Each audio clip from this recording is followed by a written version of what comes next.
నమస్తే తెలుగు వన్ న్యూస్కి స్వాగతం. ప్రస్తుత మంత్రి నారా లోకేష్కి ఉప ముఖ్యమంత్రి పదవి ఇవ్వాలనేటువంటి డిమాండ్ క్రమంగా పార్టీలో బలపడుతూ వస్తుంది. కొంతమంది నాయకులు దాన్ని సమర్థిస్తూ వస్తున్నారు. సీనియర్ లీడర్లు కూడా ఎవరెవరు మాట్లాడారనేది ప్రత్యేకంగా చెప్పనక్కర్లేదు. 2-3 రోజుల నుంచి చర్చల్లోనే ఉంది అది. అయితే అఫ్సాన్ రాయేష్ గారు ప్రముఖ రాజకీయ సామాజిక విశ్లేషకులు అంటారు, లోకేష్ గారికి ప్రభుత్వంలో కాదు, పార్టీ బాధ్యతలు అప్పగించాలి అని అంటారు. పార్టీ బాధ్యతలు నిర్వర్తించడం లేదు, ప్రభుత్వంలో ఉప ముఖ్యమంత్రిగా బాధ్యతలు నిర్వర్తించడం ఒకటేనా? టీడీపీ క్యాడర్ ఎలా యాక్సెప్ట్ చేస్తుంది? ఎందుకు ఆయన పార్టీ వైపుకి మళ్లించే ప్రయత్నం చేశారు? అంటే ఇది జనసేనకి టీడీపీకి మధ్య ఒక రకంగా లోపల నలుగుతున్నటువంటి వివాదంగా మారే అవకాశం ఉంది కాబట్టి ఇదైతే పరిష్కారం అవుతుంది అని అలా చెప్పారా, లేదు ఇదే పరిష్కారం కాబట్టి ఇలా చెప్పారా? ఎందుకు అఫ్సాన్ రాయేష్ గారు ఈ ఈ విశ్లేషణని తెర మీదకు తీసుకొచ్చారు? వారితోనే మాట్లాడదాం. మనతో ఉన్నారు అఫ్సాన్ రాయేష్ గారు. నమస్కారం రాయేష్ గారు. పరిష్కారం, మీరు చెప్పిన పరిష్కారం తెలుగుదేశం పార్టీ శ్రేణులకి, ఎవరైతే లోకేష్ ఉప ముఖ్యమంత్రి కావాలని, ఉప ముఖ్యమంత్రి స్థానంలో ప్రస్తుతానికి ఆయన్ని చూడాలని అనుకుంటున్నారో వాళ్ళకి ఆమోదయోగ్యం అవుతుందా? సహజంగా ఏ రాజకీయ పక్షానికైనా తమ నాయకుడు అత్యున్నత స్థానంలో ఉండాలి అని చెప్పని ఆకాంక్షించే కార్యకర్తల బలం ఉంటుంది కదా. ఆ కార్యకర్తల ఆకాంక్షను కూడా 100 పాళ్ళు గౌరవించాలి, అవకాశం ఉంటే పరిగణలోకి తీసుకోవాలి. అయితే ఇక్కడ తెలుగుదేశం శ్రేణుల నుంచి వస్తున్న ప్రధాన డిమాండ్ ఏంటి అంటే, అందరు కాదు, కొంతమంది నాయకుల నుంచి మెల్లగా మొదలైంది. మేబీ ఇది ఇంకొద్ది రోజుల్లో, అంటే ప్రస్తుతం అది ఫ్లూయిడ్ స్టేట్లో ఉంది, ఇంకొద్ది రోజులు అది సాలిడ్ స్టేట్కి కన్వర్ట్ అయ్యి పార్టీ మొత్తం కూడా ఏకోన్ముఖంగా ఆ విధమైన డిమాండ్ తలకెత్తుకుంటారని తెలియదు. ప్రస్తుతానికైతే కొంతమంది సెలెక్టివ్ లీడర్స్ దగ్గర నుంచి ఈ డిమాండ్ మెల్లమెల్లగా పురుడు పోసుకుంటుంది. వాళ్ళు లేవనెత్తుతున్న అంశం ఏంటి అంటే, చంద్రబాబు నాయుడు గారి తర్వాత పార్టీ బాధ్యతలు, మా నాయకత్వ బాధ్యతలు నిర్వహించగలిగే సామర్థ్యం ఉన్న నాయకుడిగా ఆల్రెడీ లోకేష్ గారు ప్రూవ్ చేసుకున్నారు. పార్టీ వైపు నుంచి తను 2009 ఎన్నికల నాడు నగదు బదిలీ అనేది మేనిఫెస్టోలో పెట్టించడం దగ్గర నుంచి, అలాగే 2014-19 మధ్య 60-70 లక్షల సభ్యత్వాలు నమోదు చేయించడం దగ్గర నుంచి, పార్టీ సభ్యత్వం తీసుకున్న కార్యకర్తలకి ఇన్సూరెన్స్ ఫెసిలిటీ కల్పించడం దగ్గర నుంచి దేశంలో ఈ విధమైన ప్రతిపాదనతోటి ముందుకొచ్చిన ఏకైక రాజకీయ పార్టీ తెలుగుదేశం పార్టీ. తర్వాత అన్ని రాజకీయ పక్షాలు దాన్ని అనుసరిస్తూ వచ్చాయి. కానీ కార్యకర్త సభ్యత్వ రుసుము చెల్లిస్తే అతనికి 2 లక్షల రూపాయలు ఇన్సూరెన్స్ ఫెసిలిటీ కలగజేయబట్టం అనేది first time in the history. భారతదేశంలో ఏ రాజకీయ పక్షం కూడా అప్పటికి దాన్ని దిశగా ఆలోచన కూడా చేయలే. ఇప్పుడు 5 లక్షలు కదా, ఇప్పుడు దాన్ని 5 లక్షల రూపాయలకి పెంచారు. తర్వాత కార్యకర్తల సంక్షేమం అనేది, అంటే పార్టీలో ఉన్న వివిధ హోదాల్లో ఉన్న నాయకులు విరాళాలు ఇచ్చి పార్టీకి ఒక కార్పస్ ఫండ్ ఏర్పాటు చేసి దాని నుంచి ఆర్థికపరమైన కష్టాలో, లేదు ఏదైనా యాక్సిడెంట్స్లో, లేదు సడన్ డెత్ లాంటి ఏదైనా జరిగిన కార్యకర్తల కుటుంబాలని వాళ్ళ పిల్లల చదువులకు, అనారోగ్య సమస్యలకు ఆదుకోవాలి అని చెప్పనే కార్యకర్తల సంక్షేమ నిధి ఏర్పాటు చేయడం కూడా బహుశా నేను అనుకోవటం భారతదేశంలో మరే రాజకీయ పక్షం కూడా ఆ విధమైన చొరవ చూపల. వీటన్నిటి వెనక కార్యోన్ముఖంగా ఆలోచన చేసి దాన్ని ఎగ్జిక్యూట్ చేసి సక్సెస్ఫుల్గా అమలు చేసిన వ్యక్తిగా నారా లోకేష్ మాత్రం ఎస్టాబ్లిష్ అయ్యాడు. అదే సందర్భంలో అంటే పార్టీ శ్రేణుల అభిప్రాయమే కాదు, నా వ్యక్తిగత అభిప్రాయం కూడా, నారా లోకేష్ 2014-19 మధ్య చంద్రబాబు నాయుడు గారు తనని మంత్రివర్గంలోకి తీసుకొని IT and Panchayati Raj rural development మినిస్టర్గా తనకి బాధ్యతలు అప్పచెప్పిన తర్వాత తన పనితీరు పరంగా దాదాపుగా కేంద్ర ప్రభుత్వం నుంచి 600 పైగా అవార్డులు రాష్ట్రానికి దక్కించి 25,000 కిలోమీటర్ల సీసీ రోడ్ ఫార్మేషన్ చేసి, లక్షలాదిగా ఎల్ఈడి వీధి దీపాలు అమర్చి, వందలాది మేజర్ పంచాయతీల్లో అండర్గ్రౌండ్ డ్రైనేజ్ ఏర్పాటు చేసి, అలాగే అసలు ఆంధ్రప్రదేశ్ రాష్ట్రం నుంచి ఐటీ ఎనేబుల్డ్ ఉద్యోగ కల్పనకి ఆస్కారం లేని స్థితి నుంచి కొన్ని ఐటీ కంపెనీలను రప్పించి, అంటే తనకి దక్కిన 2-2.5 సంవత్సరాల కాల పరిమితిలోనే తన పనితీరు పరంగా 100కి 100 అంటే తన సామర్థ్యాన్ని నిరూపించుకున్నాడు. కానీ 2019 ఎన్నికల ఫలితాలు మాత్రం నిరాశాజనకంగా మారాయనేది వాస్తవం. ఈ సందర్భంగా లోకేష్ చాలా ట్రోల్ కూడా అయ్యాడు. ఆ రోజుల్లో వైసీపీ పార్టీ లోకేష్ని అవినీతిపరుడుగా చిత్రీకరించారు. సిఏఏ కన్వెన్షన్స్ జరిగిన సందర్భంగా 25 లక్షల రూపాయల స్నాక్స్ తినేశాడు అని చెప్పని తన ఒక సోమరపోతుగా, తిండిపోతుగా చిత్రీకరించారు. తన నియోజకవర్గాన్ని మంగళగిరి అనే పదాన్ని కూడా పలకలేని ఒక అసమర్థుడిగా చిత్రీకరించారు. తెలుగు భాష మీద పట్టు లేని వ్యక్తిగా, విషయ పరిజ్ఞానం లేని వ్యక్తిగా, రాజకీయాలు నాన్ సీరియస్గా తీసుకునే వ్యక్తిగా చిత్రీకరించారు. ఇటువంటి పరిస్థితుల్లో తను బాడీ షేమింగ్కి గురయ్యాడు, తన వ్యక్తిత్వానికి గురవుతూ ఉన్న సందర్భం. ఇటువంటి స్థితిలో లోకేష్ తనతో తాను యుద్ధం చేశాడు. అలాగే 2019 ఎన్నికల్లో తెలుగుదేశం పార్టీ ఓడిపోయిన తర్వాత తన నాయకత్వపు పటిమని ఇవాళ తెలుగుదేశం పార్టీలో కొనసాగుతున్న చాలామంది సీనియర్ నాయకులు, అందరూ కాదు కొందరు సీనియర్ నాయకులు లోకేష్ తను మంత్రిగా ఎంపిక కాబట్టాన్ని ప్రశ్నించారు. పార్టీ నాయకత్వ బాధ్యతలు పార్టీలో క్రియాశీలకంగా లేని వేరే వ్యక్తులకు అప్పజెప్పాలి అని చెప్పని డిమాండ్లు లేవనెత్తారు. ఇటువంటి పరిస్థితిలో మొట్టమొదట తను ట్రాన్స్ఫార్మ్ చేసుకోవాలి, తన వాక్పటిమ పెంచుకోవాలి, తను సమస్యల్ని అవగాహన చేసుకునే విధానాన్ని మెరుగుపరుచుకోవాలి, ప్రజలతో మమేకం అవటాన్ని మెరుగుపరుచుకోవాలి, తన నాయకత్వ పటిమను నిరూపించుకోవాలి. ఇటువంటి సందర్భంలో లోకేష్ తనను తాను ప్రూవ్ చేసుకున్నాడు. తనతో తాను యుద్ధం చేసి నెగ్గాడు. తన ఆహార్యాన్ని మార్చుకున్నాడు, తన మాట తీరుని మార్చుకున్నాడు, తను ప్రశ్నల్ని ఎదుర్కొనే విధానాన్ని మార్చుకున్నాడు, సమస్యల్ని అవగాహన చేసుకోవటాన్ని మార్చుకున్నాడు. వీటన్నిటితో పాటుగా ఒక కొత్త సవాల్ తను తలకెత్తుకున్నాడు. అదేంటి అంటే 2019 ఎన్నికల నాడు అప్పటి వరకు తెలుగుదేశం పార్టీతోటి అనుబంధంగా ఉన్న యువత 2019 అంటే ఏ యువత అయితే 2014 ఎన్నికల్లో చంద్రబాబు నాయుడు గారి గెలుపుకి కీలకంగా దోహదం చేశారో అదే యువతని జగన్మోహన్ రెడ్డి గారు 2019 ఎన్నికల నాటికి యోబేరి అని చెప్పని సదస్సులు ఏర్పాటు చేసి యూనివర్సిటీలు కాలేజీల చుట్టూ తిరిగి ప్రత్యేక హోదా ఆవశ్యకత గురించి, తనకి గనక ముఖ్యమంత్రికి అవకాశం కల్పిస్తే తాను రాష్ట్రాన్ని ఏ విధంగా అభివృద్ధి పరుస్తాను, ప్రత్యేక హోదా ఏ విధంగా సాధిస్తాను, 13 జిల్లాలని 13 హైదరాబాద్కి ఏ విధంగా తీర్చిదిద్దుతాను, ఏ విధంగా జాబ్ క్యాలెండర్ రిలీజ్ చేస్తానని రకరకాల వాగ్దానాలు చేసి యువతను తన వైపు ఆకర్షింపజేసుకున్నాడు. అంటే నాట్ ఓన్లీ టీడీపీ యువత, రాష్ట్ర వ్యాప్తంగా ఉన్న మొత్తం యువతని.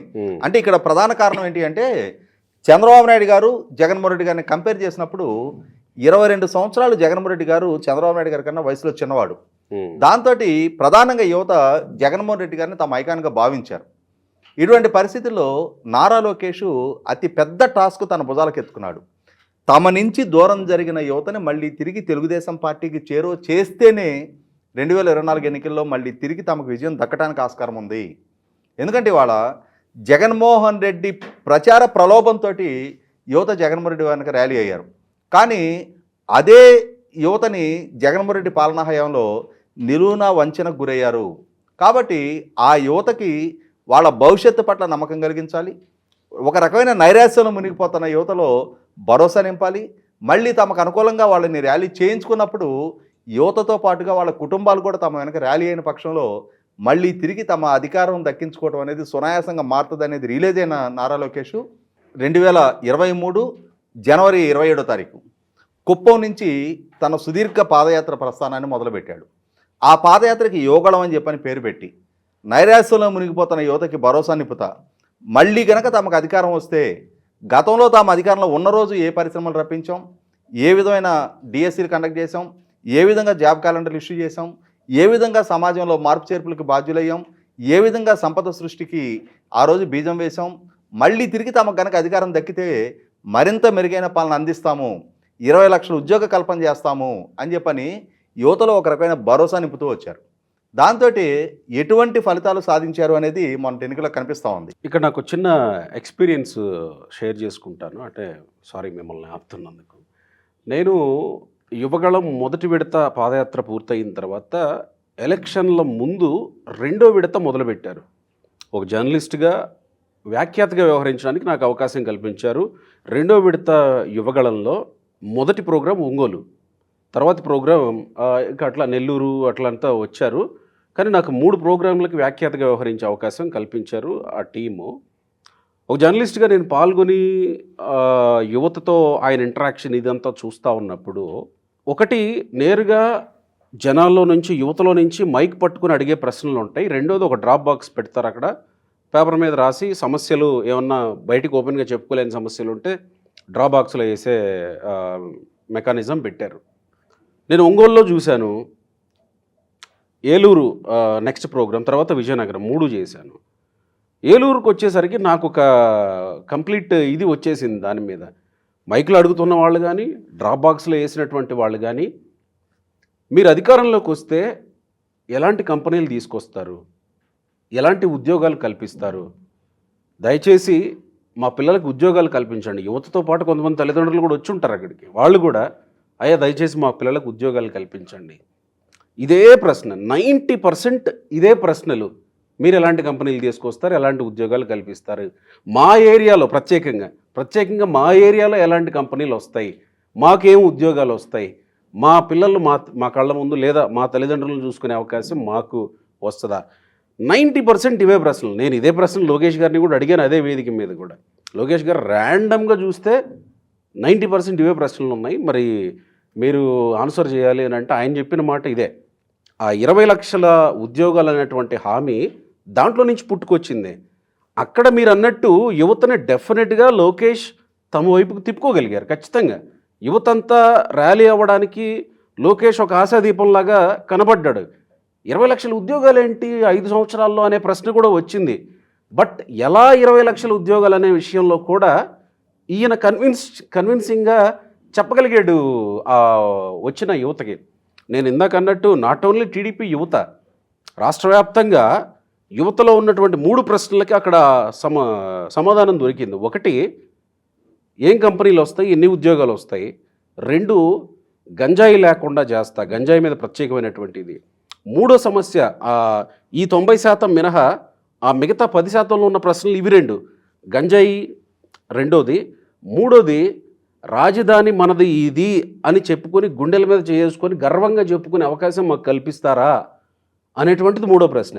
ఈ 3 ప్రశ్నల్లో ప్రధానంగా యువతకి కన్విన్సింగ్గా కనెక్ట్ అయిపోయారు లోకేష్. నేను మొదటి నుంచి చెప్తున్నా, యువగళం పాదయాత్ర అనేది మొన్నటి ఎన్నికల్లో ఎన్డీఏ గెలుపుకి ఒక గేమ్ చేంజర్. ఖచ్చితంగా. ఎందుకంటే ఇవాళ రాష్ట్ర వ్యాప్తంగా ఉన్న యువత 2019 ఎన్నికల కన్నా భిన్నంగా ఆలోచించి ఎన్డీఏ కూటమి వైపు ర్యాలీ అవుతున్నారు అని అంటే ఆ యువత వెనక వాళ్ళ కుటుంబ సభ్యులు కూడా ఉంటారు. అంటే రాష్ట్ర వ్యాప్తంగా 20 లక్షల ఉద్యోగ కల్పన అనే ఒక డిమాండ్ వెనక ఒక 40 లక్షల మంది యాస్పిరెంట్స్ ఉంటారు. అవును. ఈ 40 లక్షల మంది యాస్పిరెంట్స్కి తోడు వాళ్ళ తల్లిదండ్రులు ఇంకొక 80 లక్షల మంది ఉంటారు. ఈ 1,20,00,000 అనేది మొన్నటి ఎన్నికల్లో వైసీపీ పార్టీకి ఎన్డీఏ కూటమికి మధ్య ప్రధానంగా డిసైడింగ్ ఫ్యాక్టర్గా పనిచేసిన 17% లీడు. వైసీపీ కోల్పోయిన 12%, ఎన్డీఏ కూటమి గెయిన్ చేసిన 17%, 100% ఈ 1,20,00,000 డిసైడింగ్ ఫ్యాక్టర్. మరి ఇంతటి గేమ్ చేంజర్గా పనిచేసిన లోకేష్ అద్భుతమైన భవిష్యత్తు అందుకోవాలి అని తెలుగుదేశం శ్రేణులు ఆకాంక్షించడాన్ని మనం తప్పట అవసరం. అయితే ఇక్కడ నాకు కొన్ని స్థిరమైన అభిప్రాయాలు ఉన్నాయి. అవేంటి అంటే, నారా లోకేష్ వయసు రీత్యా చూసినప్పుడు ఇవాళ తను విద్యాశాఖ మంత్రి అండ్ ఐటీ మినిస్టర్గా అద్భుతమైన పనితీరు కనపరచడానికి తనకు ఆస్కారం ఉన్న శాఖను తను ఎంచుకోవడం జరిగింది. కానీ ఇక్కడ ఇంకొక అంశం, నేను నిన్న టీవీ చర్చలో మాట్లాడిన అంశం మీరు ప్రస్తావించారు. అది కూడా ఏంటి అంటే, చంద్రబాబు నాయుడు గారు 1995 సెప్టెంబర్లో పార్టీ అధ్యక్షుడిగా వారి బాధ్యతలు స్వీకరించారు. రేపు సెప్టెంబర్ నెల వస్తే 30 సంవత్సరాలుగా వారి పార్టీకి అధ్యక్షుడిగా కొనసాగుతూ ఉన్నారు. అవును. వయసు రీత్యా చూసుకున్నా కూడా నేను ఇందాకే ప్రస్తావించినట్టుగా రేపు ఏప్రిల్ 20 తారీఖుకి చంద్రబాబు నాయుడు గారికి 75 సంవత్సరాలని 76లో అడుగు పెడతా ఉన్నారు. ఒక పక్క పార్టీ అధ్యక్షుడిగా, రెండో పక్క రాష్ట్ర ముఖ్యమంత్రిగా 2 బాధ్యతల్ని పూర్తి స్థాయిలో సమన్వయం చేసుకోవాలి అని అంటే 100% ఆయనకి ఎంత ఎనర్జీ లెవెల్స్ ఉన్నా, ఎంతటి ఫిట్నెస్ ఆయనకున్నా కూడా కొంత కష్టతరమైన అంశంగానే క్రమక్రమంగా మారడం సహజం. ఇటువంటి పరిస్థితుల్లో ఆయనని పార్టీ బాధ్యతల నుంచి రిలీవ్ చేయటం వరకైనా లోకేష్ రిలీవ్ చేయగలిగితే, ఆ బాధ్యతలు లోకేష్ తలకెత్తుకుంటే చంద్రబాబు నాయుడు గారు పూర్తి సామర్థ్యంతో ముఖ్యమంత్రిగా తన విధులు నిర్వహించడానికి ఆస్కారం దక్కుతుంది.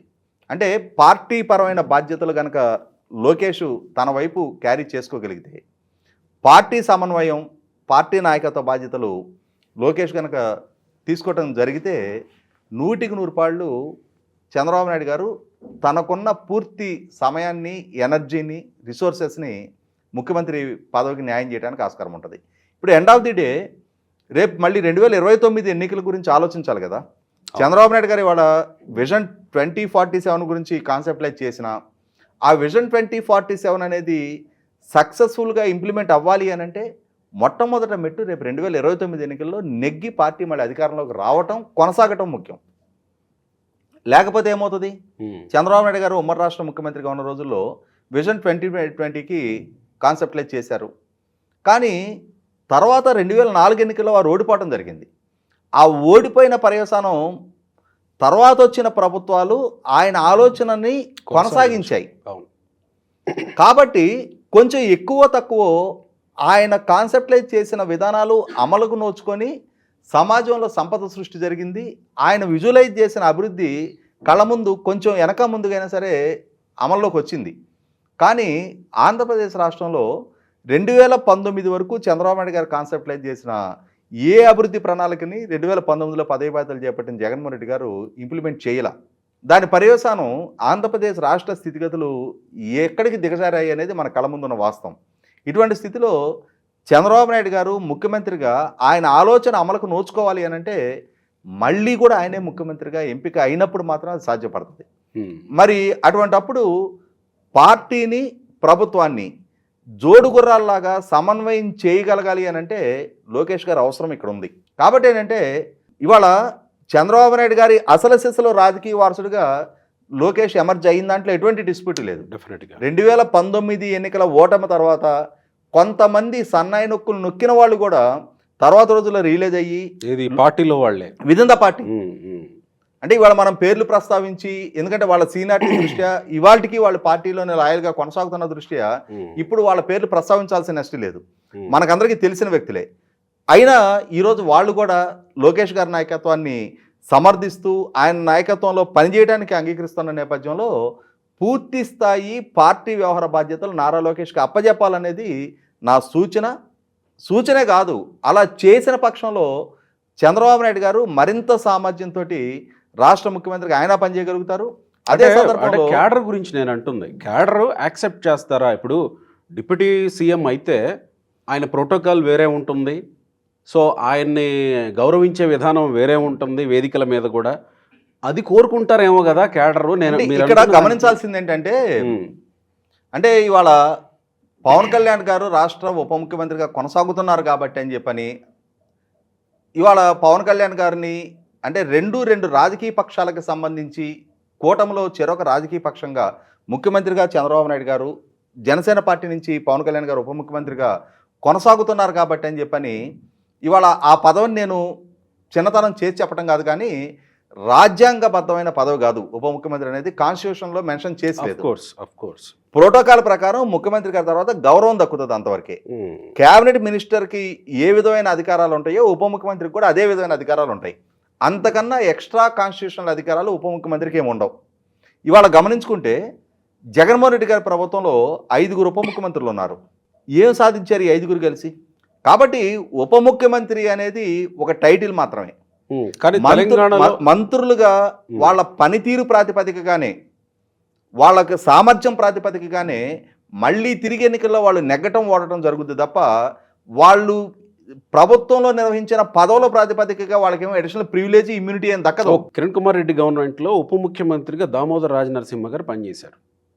దామోదర్ రాజనరసింహ గారు SC/ST సప్లాన్ తెచ్చాడు ఆయన ఉప ముఖ్యమంత్రిగా ఉన్నప్పుడు అనేటువంటి పేరు దళిత కమ్యూనిటీలో ఇప్పటికీ ఇది తీసుకొచ్చినటువంటి మహా వ్యక్తి ఈయన అనేటువంటి పేరుతో ఆయన్ని కొనియాడతారు. ఇప్పుడు బట్టి విక్రమార్క ఉన్నాడు తెలంగాణ గవర్నమెంట్లో. ఆయన రేవంత్ రెడ్డి తర్వాత స్థానంలో గవర్నమెంట్లో చాలా కీలకంగా యాక్ట్ చేస్తున్నాడు. సరే మీరన్నట్టు జగన్మోహన్ రెడ్డి హయాంలో ఉన్న 5 ఉప ముఖ్యమంత్రులు ఏమీ చేయలేదు కాకపోవచ్చు, కానీ వీళ్ళని చూసినప్పుడు ఇప్పుడు పవన్ కళ్యాణ్ గారు యాక్ట్ చేస్తున్న తీరు కూడా చూసినప్పుడు లోకేష్ గారు కూడా ఈ స్థానంలో ఉండాలి కదా అని కోరుకుంటారు కదా కార్యకర్తలు, కేడర్ అని అంటాను నేను. ఇక్కడ రేపు ఎన్నికల్లో పోటీ చేయాల్సింది రాజకీయ పార్టీ. నువ్వు ముఖ్యమంత్రివా ఉప ముఖ్యమంత్రివా అనేది పరిగణలోకి తీసుకోరు ప్రజలు. ఇవాళ కాంగ్రెస్ పార్టీ కల్పించిన అవకాశం, కాంగ్రెస్ పార్టీ రాజకీయంగా తీసుకున్న నిర్ణయం ప్రాతిపదికగా కిరణ్ కుమార్ రెడ్డి గారి ప్రభుత్వం ఎస్సీ సప్లాన్ తీసుకొచ్చింది తప్ప ప్రభుత్వ పాలకులకు వ్యతిరేకంగా, పార్టీ అభిష్టానికి వ్యతిరేకంగా రాజనరసింహ గారు ఆ పాలసీ తీసుకురాల. ఇవాళ తెలుగుదేశం పార్టీ పూర్తి సన్నద్ధతతో 2029 ఎన్నికలకి సిద్ధం కావాలి తప్ప నాయకుడు ఏ పదవి చేశాడనేది ప్రాతిపదిక కాదు. ఆయన ఆ స్థానంలో ఉండి చేయబట్టి కదా నెగిలిపోయారంటున్నా. పోనీ ఆ స్థానంలో లేకుండా చేసిన మంత్రులు ఎవరన్నా గుర్తుపెట్టుకునే స్థానంలో ఒక మాట, Nara Lokesh Panchayati Raj and rural development మినిస్టర్గా 25,000 కిలోమీటర్ల సీసీ రోడ్ ఫార్మేషన్ చేశారు. ఇవాళ ఐటీ మినిస్టర్గా తను టీసీఎస్ని తీసుకురాగలిగాడు అని చెప్పని మనం చెప్పుకుంటా ఉన్నాం. వీటి ప్రాతిపదికగా, ఆయన పనితీరు ప్రాతిపదికగా ప్రజలు పరిగణలోకి తీసుకుంటారు తప్ప ఆయన క్యాబినెట్ మినిస్టరా ఉప ముఖ్యమంత్రి అనేది పరిగణలోకి రాదు. Cabinet minister is nothing but క్యాబినెట్లో ఒక మెంబరు. ఉప ముఖ్యమంత్రి కూడా క్యాబినెట్ మినిస్టరే. అవునవునవును, ముఖ్యమంత్రి సుపీరియర్. ముఖ్యమంత్రికి దిగువన ఎవరికి అడిషనల్ ప్రివిలేజెస్ ఉండవు. పార్టీ అధ్యక్షుడు అనేది 100% మొత్తం పార్టీని సమన్వయం చేసుకునే అధినేత. చంద్రబాబు నాయుడు గారి అసలు సిసలు రాజకీయ వారసుడు ఎవరని చెప్పని ప్రజలకు ఒక సంకేతం, శ్రేణులకు ఒక సంకేతం ఇవ్వడానికి ఆస్కారం ఉంటుంది. శ్రేణుల్లో ఎవరైనా ఏదైనా రకమైన అసంతృప్తి ఉన్నా కూడా రేపు భవిష్యత్తులో చంద్రబాబు నాయుడు గారిని రీప్లేస్ చేయగలిగే వ్యక్తిగా తనను తాను ప్రూవ్ చేసుకోవడానికి ఒక మార్గం సుగమం అవుతుంది. శ్రేణులు కూడా పార్టీ అధినేతగా తన పనితీరుని అర్థం చేసుకోవడానికి, అతన్ని అనుసరించడానికి ఆస్కారం కలుగుతుంది. ఇక్కడ ఇంకో ప్రశ్న ఉంది. లోకేష్ గారు ప్రతిపక్షంలో ఉండగా నేను అధికారంలోకి వచ్చిన తర్వాత ఎలాంటి పదవి తీసుకుని పార్టీ బాధ్యతలే తీసుకుంటానని నాకు వాగ్దానం చేశారు. అప్పుడు ఏమనుకున్నారంటే అందరూ, అదేంటి పార్టీ బాధ్యతలు తీసుకొని ప్రభుత్వంలో ఏమన్నా పనులుంటే ప్రభుత్వం తరపున ఏమన్నా చేయాలంటే ఈయన ఎలా అప్రోచ్ అవ్వాలి, మనం ఆయన ఎలా చేసి పెడతారు అనే అనుమానాలు వచ్చాయి. మీరన్నట్టు ఇప్పుడు కూడా అదే పార్టీ బాధ్యతలు తీసుకుంటే ఉప ముఖ్యమంత్రి లేకపోతే ముఖ్యమంత్రో లేకపోతే మంత్రో అనేటువంటి కీలకమైనటువంటి స్థానాల్లో లేకపోతే ప్రజలు ఆశించిన పనులు చేయడానికి అంత అవకాశం ఉంటుందా అనే ప్రశ్న కూడా వస్తుందా?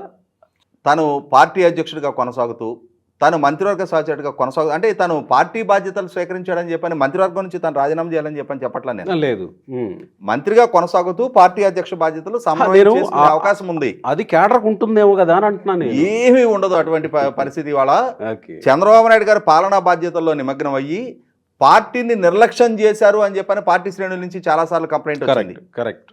కాబట్టి ఇవాళ పార్టీని సమన్వయం చేసుకోవటం, శ్రేణులను సమన్వయం చేసుకోవటం, శ్రేణులకు అందుబాటులో ఉండటం, శ్రేణుల మనోభిప్రాయాలని పరిగణలోకి తీసుకోవటం, వాటిని గౌరవించడం అనేది చాలా కీలకం. సుదీర్ఘ కాలం పార్టీ మనుగడకి ఉపకరించే పనులవి.